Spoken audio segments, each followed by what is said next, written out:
শ্যাম রাধে রাধে।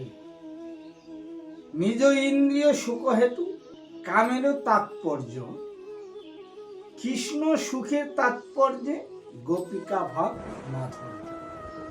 নিজ ইন্দ্রিয় মানে নিজ ইন্দ্রিয় সুখের জন্য যে কর্ম করা হয় সেটা গোবিন্দ বহির্মুখ। এখানে বলছে কৃষ্ণ সুখের তাৎপর্য গোপী ভাববর্ণ। গোবিন্দের প্রতি প্রীতি যদি জন্মায়, গোবিন্দের প্রতি যদি আত্মনিবেদন করা যায়, গোবিন্দ ছাড়া যদি কোনো কিছু ভাবা না যায়, তাকেই গোপী ভাবাপন্ন হয়। প্রকৃতি হয়ে করে প্রকৃতির সঙ্গ দিনে দিনে বাড়ে প্রেমের তরঙ্গ। আজকে রাসলীলায় প্রত্যেক দিন আমার যোগমায়া রাসের মঞ্চে উপস্থিত হয়। যোগমায়া ছাড়া কোনো লীলাই সম্পূর্ণ নয়। প্রত্যেক দিন রাসমঞ্চে যোগমায়া এসে লীলাকে সম্পূর্ণ করে। আমার ভোলা না প্রত্যেক দিন মনে মনে ভাবে, প্রত্যেক দিন আমার সতী গিয়ে যোগমায়া গিয়ে গোবিন্দ দর্শন করে। আমারও তো ইচ্ছে হয় একদিন গোবিন্দের সঙ্গে দর্শন করি। ভোলা না একদিন যোগমায়ার পিছনে পিছনে নারী রূপ ধারণ করে রাসমঞ্চে এসে উপনীত। ক্ষণকাল রাস চলার পরে রাজ চক্র বন্ধ হয়ে গেল। সবাই অবাক হয়ে গেলেন, প্রত্যেক দিন যে রাজচক্র ঘুরে আজকে কেন হঠাৎ রাজ বন্ধ হয়ে গেল। এখানে কথাটাকে আমাকে ভাবতে হবে। কি কথাটা?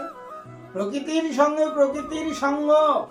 যদি প্রকৃতি না হয়ে পুরুষ হয়ে যায় তাহলে সঙ্গ করা হয় না, গোপী ভাবাপন্ন হয় না। আজকে ভোলানাথ মনের দিক থেকে গোপী ভাব ধারণ করলেও তার হৃদয়ে কাম জর্জরিত। রথটা বন্ধ হওয়ার সঙ্গে সঙ্গে গোবিন্দ বললে এখানে কামের ভাব নিয়ে আবির্ভাব হয়েছে। ভোলানাথ করজোড়ে দাঁড়িয়ে বললেন, আমায় ক্ষমা করে দাও প্রভু।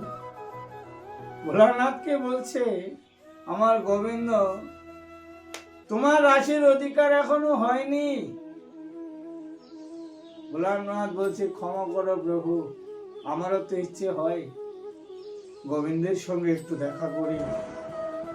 গোবিন্দ ভোলানাথের আত্মনিবেদন শুনে ভোলানাথকে বলল, ভোলানাথ আমি কথা দিলাম এ দাপরে তো তোমার এই লীলা সম্পূর্ণ হবে না। কেন? তোমার মধ্যে কাম সংসার সংগ্রামে তুমি জর্জরিত, তোমার দেহে কাম আছে। কামে প্রেমের মাহাত্ম্য তুমি বুঝতে পারবে না। তাই আমি কথা দিলাম, আগত কলির যুগে যতটুকু দর্শন করেছ আমি শান্তিপুরে গিয়ে তোমার অর্ধেক রাস্তা দর্শন করাবো। ভোলানাথ বলছে, প্রভু তুমি যখন বিবাহ করলে তোমাকে পাবো কোথায়? ভোলানাথকে বললো, তুমি আমাকে যেদিন ডেকে নিয়ে নদিয়ায় অবতীর্ণ করবে আমি কথা দিলাম তোমার ডাকে আমি নদিয়ায় গিয়ে অবতীর্ণ হব। ভোলানাথ আজকে কলির যুগে আমার অদ্বৈত বাবু সেই ভোলানাথ প্রত্যেক দিন তুলসী পত্র নিয়ে দুপুরটা নয়নের জল দিয়ে গঙ্গায় ভাসিয়ে দিয়ে প্রভুকে আত্মনাদ করে ডাকে, প্রভু কৃপা করো। আজকে যদি আমরা ধরাই এসে সংসার সাগরে ভেসে যদি গোবিন্দকে ভালোবেসে সন্ধ্যা সকাল যদি দুপুরটা নয়নের জল দিয়ে গোবিন্দকে ভালোবেসে ডাকা যায়, সমস্ত ক্লান্তি, সমস্ত বেদনা, সমস্ত মায়া, সমস্ত মোহ পরিত্যাগ হয়ে যায়। সংসারে থাকো, সংসারকে সবাইকে ভালোবাসো। তার মধ্যে গোবিন্দ সবাইকে সৃষ্টি করে রেখেছে। সৃষ্টিকর্তাকে মনে রাখাই এটাই মানুষের ধর্ম। যদি মানুষ কুলে জন্ম নিতে হয় তাহলে মানুষের কর্ম করাটাই শ্রেয়। মানুষ হয়ে পশুর আচরণ করলে আবার ঘুরে গিয়ে সেই পশুর দেহ ধারণ করতে হবে। আমাদের চোখের সামনে দেখতে পাচ্ছি যে কত কুকুরগুলো ঘুরে বেড়ায়, তারাও এরকম মানুষ ছিল, কর্ম ফলে আজকে কুকুর দেহ পেয়েছে। কত সাজা তাদের পেতে হয়। তাই মানুষ হয়ে মানুষের সঙ্গ করলে মানুষের ভালোবাসা যদি তার মধ্যে তৈরি হয়, গোবিন্দ প্রীতি যদি ভক্তি জন্মায়, গোবিন্দ তাকে কৃপা করে আবার পুনর্বার মানব দেহ পাঠায়। কেননা একটা মানুষের সেবা করবে, জীবে প্রেম করে যেইজন সেইজন সেবিছে ঈশ্বর। আজকে মানুষের সেবায় নিয়োজিত থাকলে প্রভু আবার কৃপা করে মানুষগুলো পাঠাবে কেন জানো? তার যেন জগতের কল্যাণ হয়, জগতের ভালো হয়। আজকে রাধা ভাবাপন্ন যদি ভাবময় তৈরি হয়, তাহলে তার মধ্যে কোনো কামকামনা বাসনা বাসা বাঁধতে পারে না।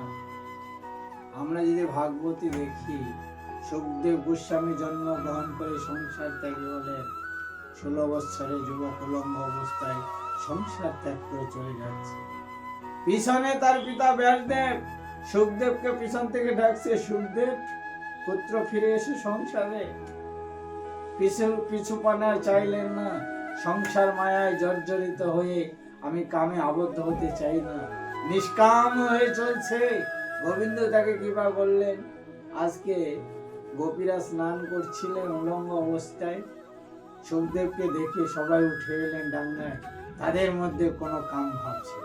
দেখো এই যে গোপিকা ভাব, এখানেই বলছি গোপিকা ভাব। গোপিকা ভাবামন্ন হলে বলে তার মধ্যে কোনো লজ্জা ঘৃণা থাকে না। যখন পিছনে তাকিয়ে দেখলেন ব্যাসদেব এসছে, ব্যাসদেবের 80 বছর বয়স, বৃদ্ধ হয়েছে। ব্যাসদেব লক্ষ্য করলেন কি, যে আমার ছেলে 16 বছরের যুবক উলঙ্গ অবস্থায় চলে গেল, সমস্ত গোপীগণ এসে তাকে দর্শন করলো, আমাকে দেখে সবাই আবার লজ্জা নিবারণ করার জন্য জলে নেমে গেল কেন? মায়েদের ডেকে বলছে, না তোমরা জলে নামলে কেন, লজ্জা পাচ্ছ কেন? বলছে, পিতা তোমার সংসারী করেছ, তোমার মধ্যে কাম ভাব আছে, তাই কামকে আমরা ভয় পাই। কাম নিষ্কাম যে হবে, তার সঙ্গে প্রেমালিঙ্গন করে প্রকৃতি হয়ে প্রকৃতির ভারসাম্য